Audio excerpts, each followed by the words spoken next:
Good evening. Thank you all for coming tonight in the snowy weather up here in Syracuse. Let me begin by telling you a little bit about myself. My name is Dr. Peg Luksik. I am a teacher with over 35 years experience in education, both special education and elementary education. I've taught everything from preschool through college. I was an advisor to the Reagan administration. He had a commission on the family and I was one of the advisors. And I worked for the United States Department of Education for a number of years, and my job was to review and evaluate education reform initiatives. So it's kind of what this is.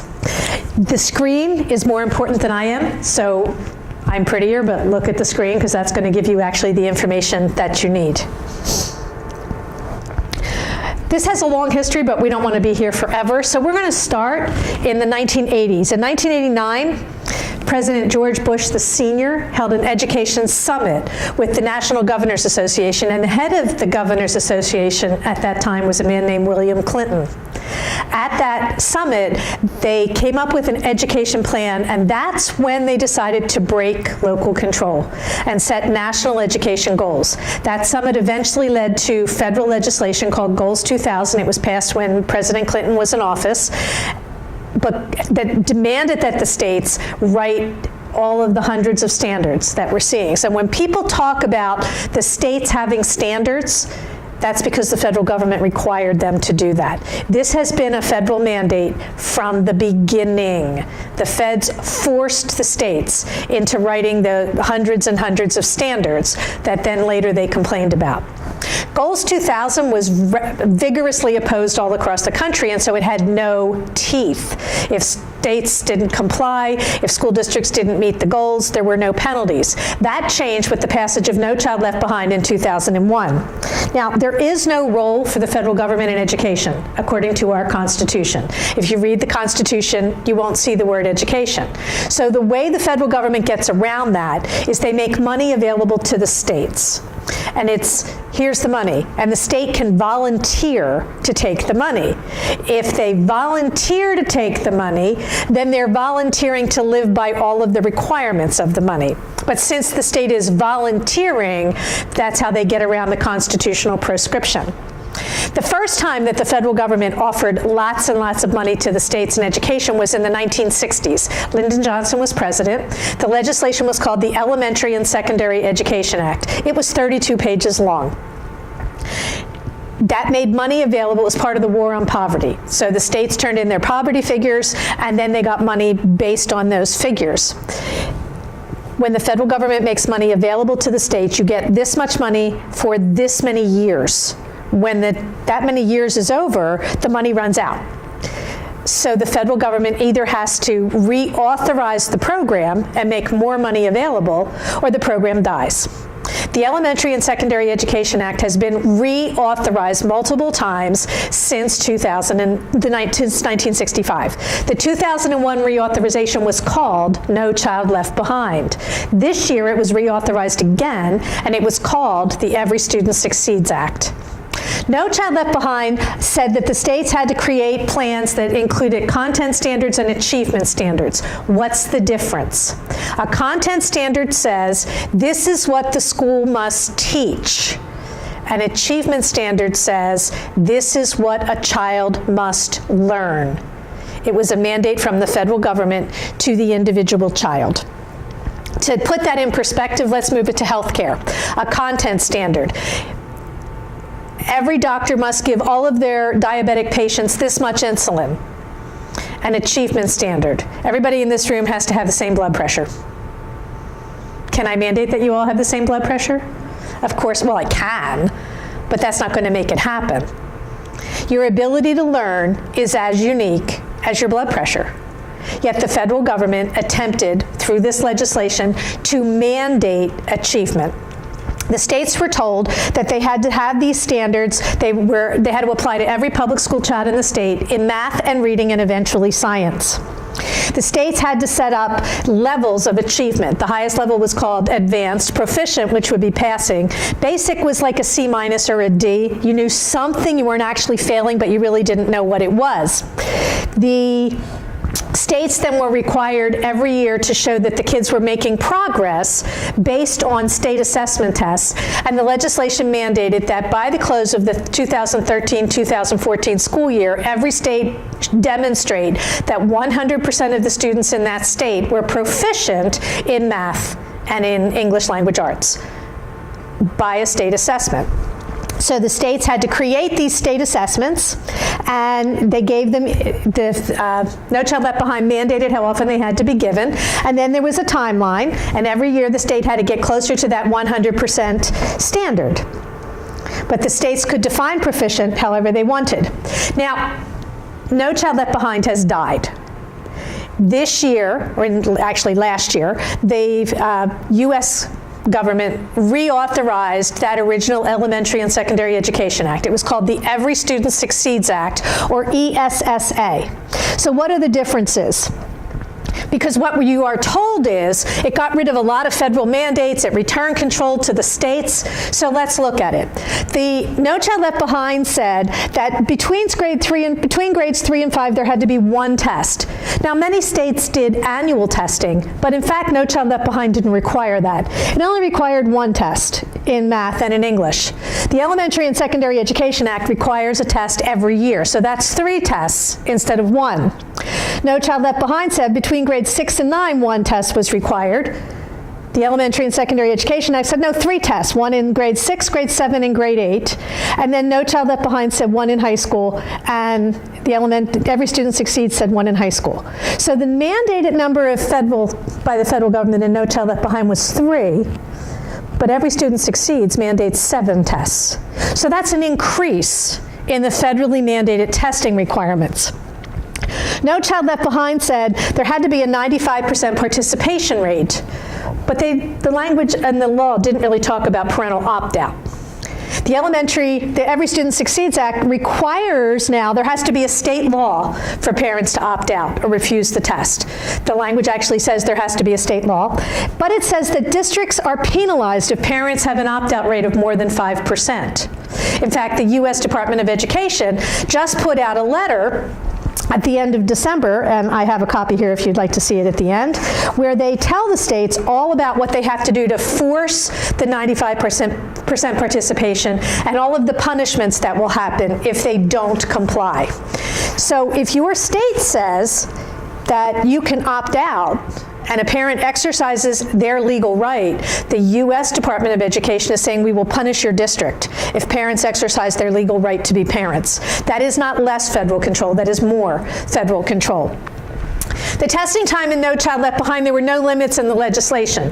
The new legislation says only a limited amount of time is allowed for the tests, but they mandate more tests at the federal level, which means that the federal tests become the only test, as opposed to a district saying, well, we may want to give the Iowa test or a regular achievement test.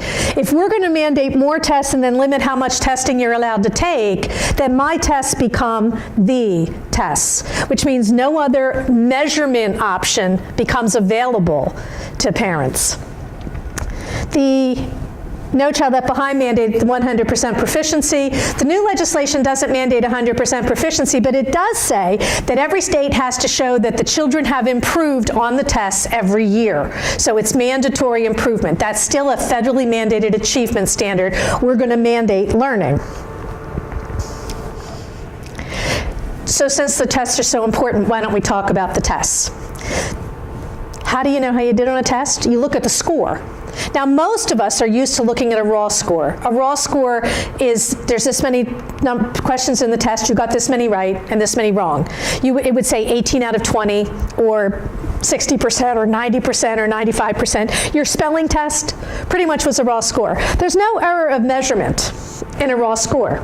There's this many questions, you got this many right or wrong. So you know exactly how you did. In these tests, though, you get what's called a scaled score. That's an artificial scoring system that the testing authority creates to convert a raw score into this pretend score. So you don't ever get to know what the raw score was. You only get the pretend scaled score.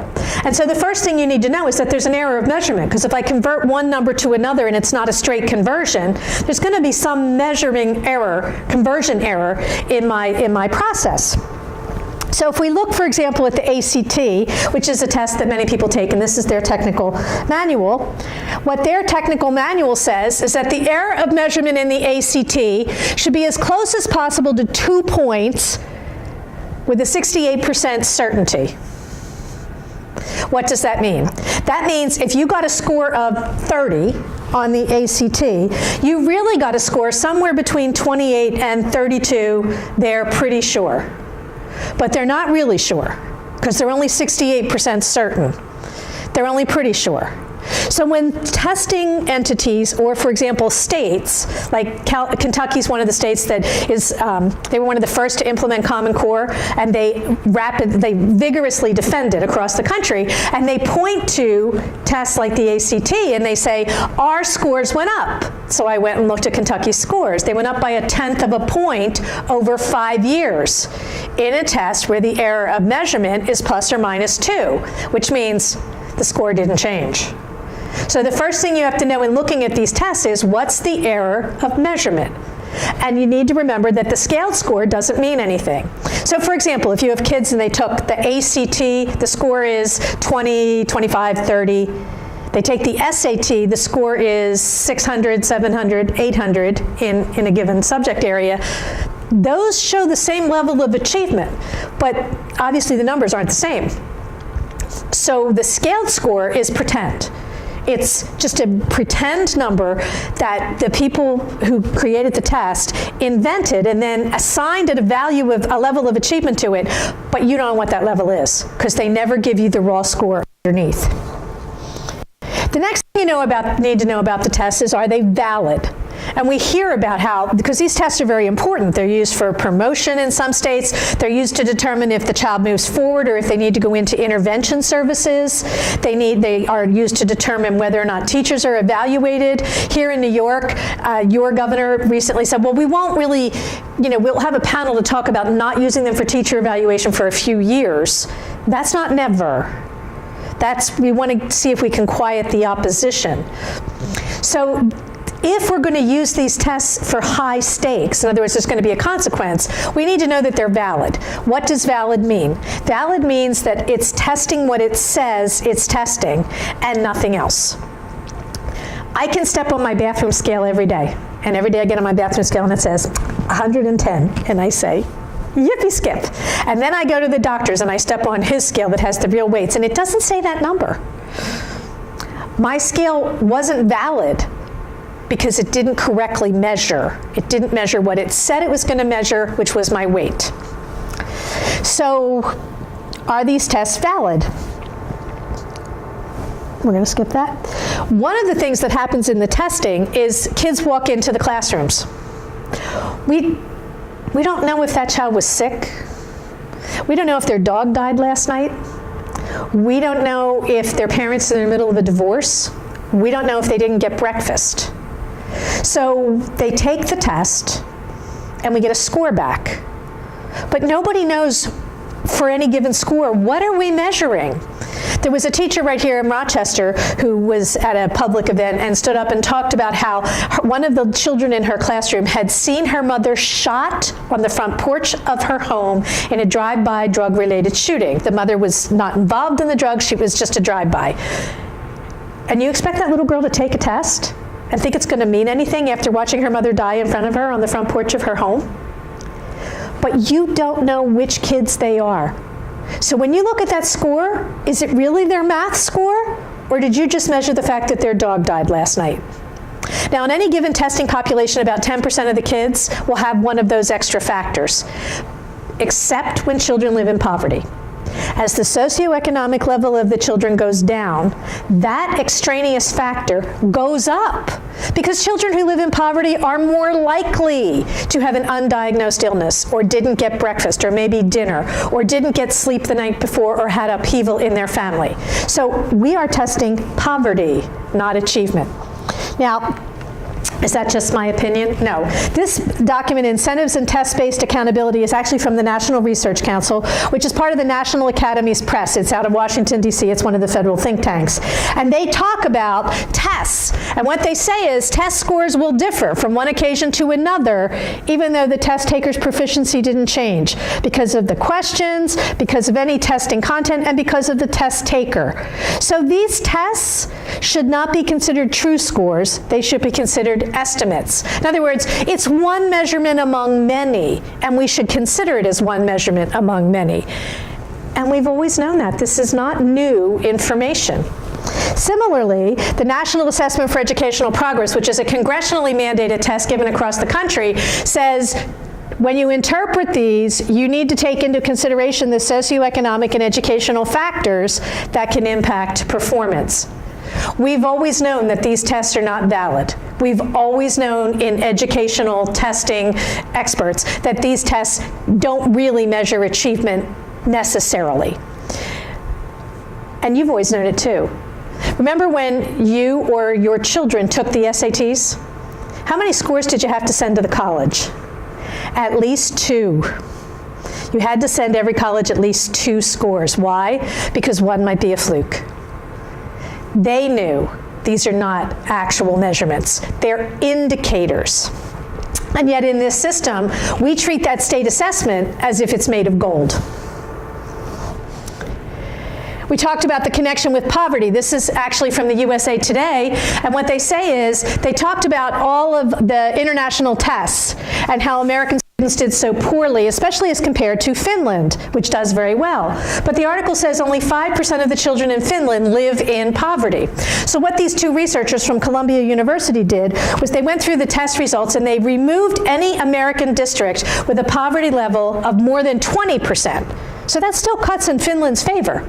We were first in the world because socioeconomic level matters. Here in New York, your state Department of Education actually mapped in 2014 the correlation between the test scores and poverty. The little red dots, that's the poverty level, the achievement level, the poverty level of the district.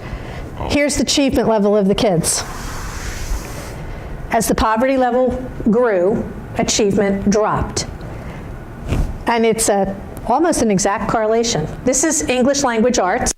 They did the same thing for math. In math, not quite as close of a correlation because you see a lot of the red dots at the top, because math is not something that you necessarily bring from your home because you learn it in school. So math is more closely tied off into intellectual development than cultural factors. But the correlation was still more than 30%. So these tests test and then punish poverty.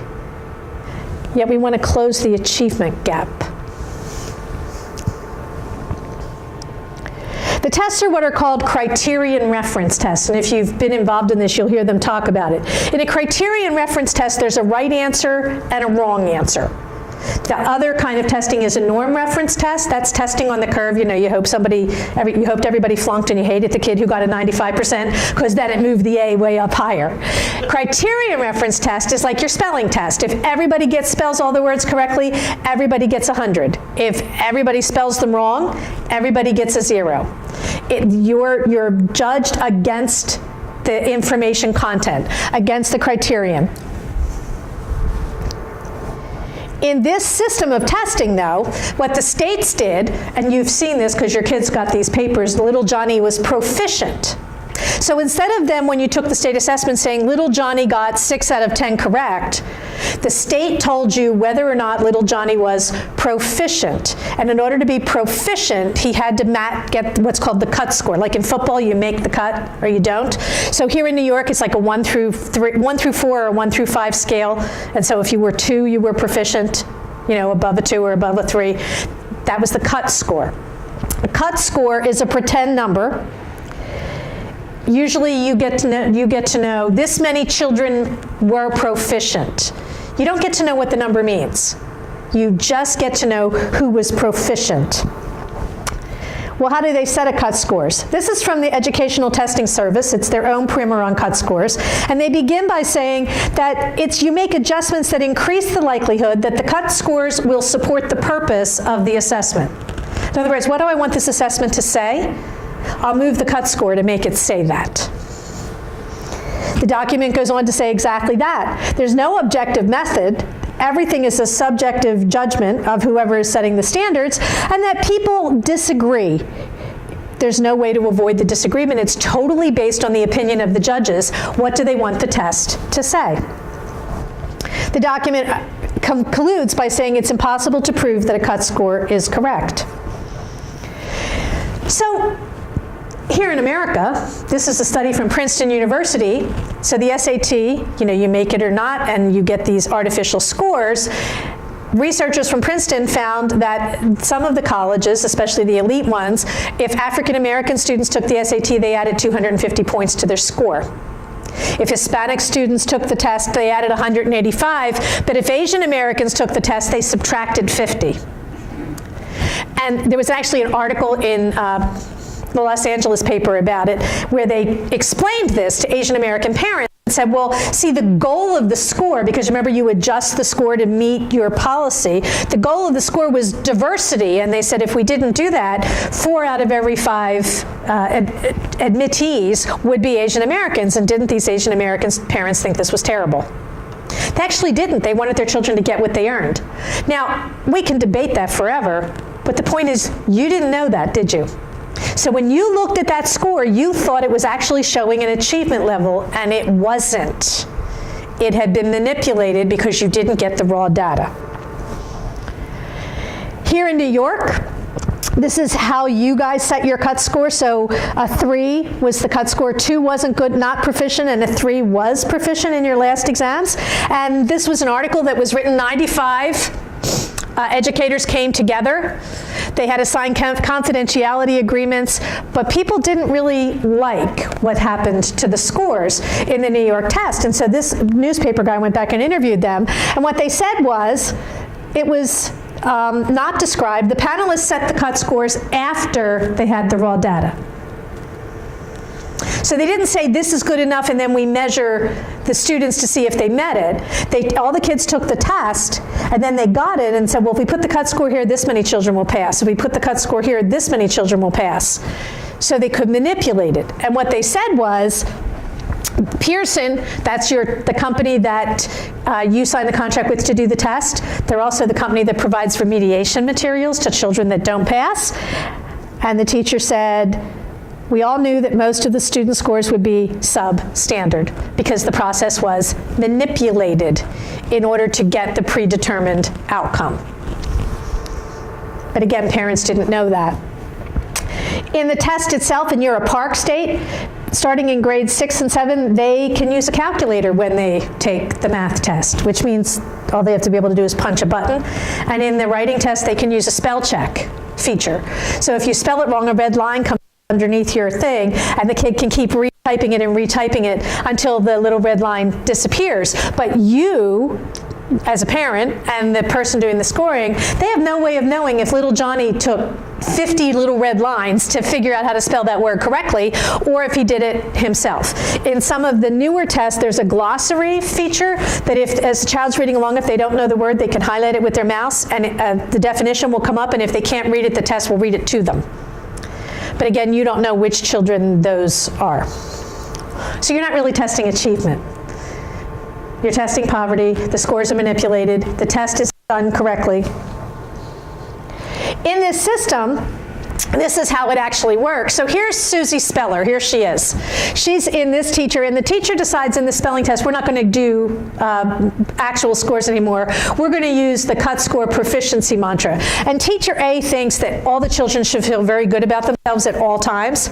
So she said, if you get 7 out of the 20 words in the spelling test correct, you will be proficient. Parents don't get told it's 7 out of 20. They just get told little Johnny is proficient. So here's our Susie Speller. She gets 16 out of 20 correct. The next year, she goes to Teacher B, and Teacher B thinks that spelling is the most important skill that anyone should have anywhere on the planet. If you don't spell correctly, your life is over. So she sets the cut score at 18 out of 20. Susie's still getting 16 out of 20, but now all of a sudden she's failing. Her achievement didn't change. What changed was the definition of success inside this system. And in fact, for all the children who get between 7 and 18, all of a sudden, those parents are told little Johnny's failing. Little Johnny's achievement didn't change, but nobody even knew what it was. So this is a system that is easily manipulated. So you have no idea what your child is actually doing. In my state of Pennsylvania, the Algebra 1 test, in the first module, there were 9 possible points. If you got 3 of them, you were proficient. That's a 30%.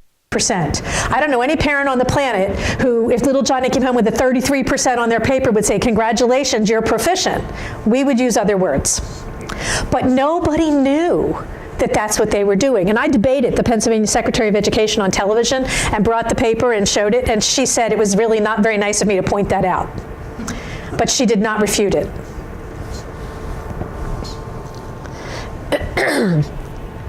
One of the ways that we can know if our test is valid, just like, my bathroom scale and then I go to the doctor, is does my measurement system match another measurement system? So it's called criterion validity. If my scale and your scale say the same, we can feel pretty comfortable about those scales. So let's see what happens. This is New York. I went back to 2009. These are your state assessment results. Every other year, the 4th graders in New York, this is the English language arts, every other year your 4th graders take the national assessment, which is the congressionally mandated test. And their achievement is there. Didn't move, did it? But look at your New York scores. 80% almost, and then you introduce Common Core, and all of a sudden, we just looked at that with Pearson, it dropped because Common Core was much more rigorous. So the children weren't going to do as well. And if you remember, your Commissioner King predicted that that would happen before any child took a single test. He predicted that the scores would drop. Remember, they saw the raw scores before they set the cut scores. Now, we've been doing Common Core, and they're saying, oh, well, see, now they're doing better. In fact, the NAEP hasn't moved. If anything, it's gone down a little bit since you've been doing Common Core. That's 4th grade reading. What about 4th grade math? Same thing. The line is New York. The dots are the national assessment. Math under the new Common Core, people have been complaining that they don't teach it right. The national assessment is dropping. It is showing that, in fact, they don't teach it right. Now, the national assessment set their standards in 1992 and 1994. 1992 for reading and 1994 for math, and they haven't moved them since. You may or may not like where they set the standard, but it is a static bar. It didn't move. Whereas here in New York, your Department of Education has been manipulating the achievement cut scores every year. In 8th grade, it doesn't get any better. That's reading. And that's math. And you can see, oh, look, the state is saying, see, the math is going up. The NAEP is saying the math is going down. What is changing? The only thing that's changing is the definition of success in your state assessment. You're not the only state.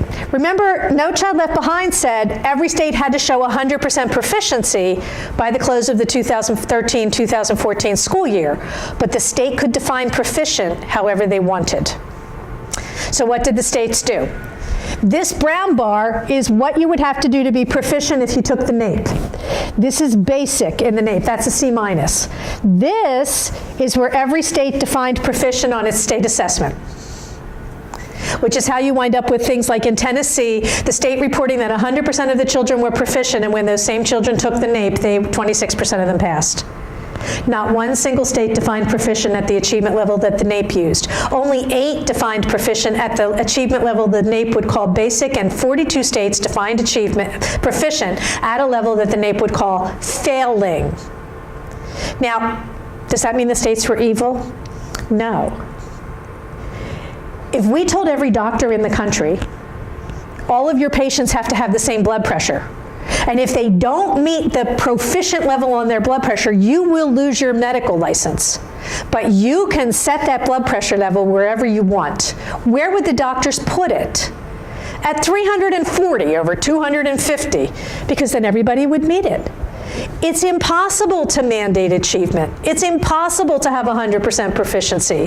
The federal government mandated an impossibility, and the states faced with that manipulated the data to meet the federal levels to get the money. Unfortunately, reality didn't move, and by 2010, nearly 60% of our college freshmen needed to be remediated when they got to college. Those little Johnnies were coming out of high school. Congratulations, you're proficient, but you know, if you only know 33% of Algebra 1, you really aren't ready for calculus. So when they got to college where the bar didn't move, a problem arose. So in response to that, we've had a number of issues, and Common Core was born. And now we have the new Every Student Succeeds Act, which you're hearing is returning control to the state and getting rid of Common Core. This is the language right out of the new Every Student Succeeds Act. Remember I told you the Elementary and Secondary Education Act originally was 32 pages long? This bill is 1,062 pages, and our congressman had 2 days to read it before they had to vote on it. How many congressmen do you think actually read that bill? I would bet 0, because in 2 days you don't have time to read 1,062 pages. I've read the bill. So this is the state plan, and the state has to develop a plan to set standards. In doing this, their plan must comply with the Individuals with Disabilities Education Act, the Rehabilitation Act of 1973, the Carl D. Perkins Career and Technical Education Act of 2006, the Workforce Innovation and Opportunity Act, the Head Start Act, that's 5, the Child Care and Development Block Grant Act of 1990, the Education Sciences Reform Act of 2002, the Education Technical Assistance Act of 2002, the National Assessment of Educational Progress Authorization Act, the McKinney-Vento Homeless Assistance Act, that's 10, and the Adult Education and Family Literacy Act. So when your state writes their plan with their standards, they must prove to the federal government that they are complying with 11 different pieces of federal legislation. How much control do you think your state has?